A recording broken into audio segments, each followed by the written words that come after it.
বেগম জিয়ার যে হাজারো কথা ছিল তার মধ্যে কোন কথাটার এতটাই পছন্দ হয়েছে যে তার প্রতি এতটা ভালোবাসা? এখন মিরপুর যাব আসলে উনি তো নারীর উন্নয়নের জন্য বহু রকম কাজ করেছেন, আর যেহেতু 3বারের প্রধানমন্ত্রী তার সুযোগটাও অনেক ছিল। তো সেই জায়গা থেকে আমাদের দেশের উন্নতির জন্য যতগুলো পদক্ষেপ তিনি নিয়েছেন, যেটা আমাদের জন্য সাধারণ মানুষের জন্য মঙ্গলজনক, সেই জায়গা থেকে আসলে ভালোবাসার আর সবচেয়ে বড় কথা হলো ওনার সাথে যখন সামনাসামনি আমার দেখা হয়েছে তখন তো আমি আসলে খুব ছোট ছিলাম, ক্লাস 8-এ। কিন্তু একটা ভালোবাসার জায়গা তৈরি হয় যে উনি আমাদের প্রধানমন্ত্রী বা ওনার একটা আলাদা যে প্রায়োরিটি ওই জায়গাতে আমরা গিয়েছি, অথবা ওনার যে কার্যক্রমগুলো আসলে সৌন্দর্যটা আপেক্ষিক। মানুষের কর্মে মানুষ বেঁচে থাকে।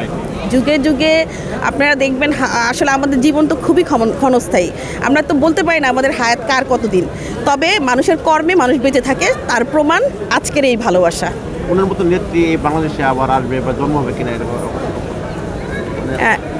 এই ধরনের আসলে সময়ের বিষয়, আর এটা আসলে কেউ কারো জায়গা কখনো পূরণ করতে পারে না।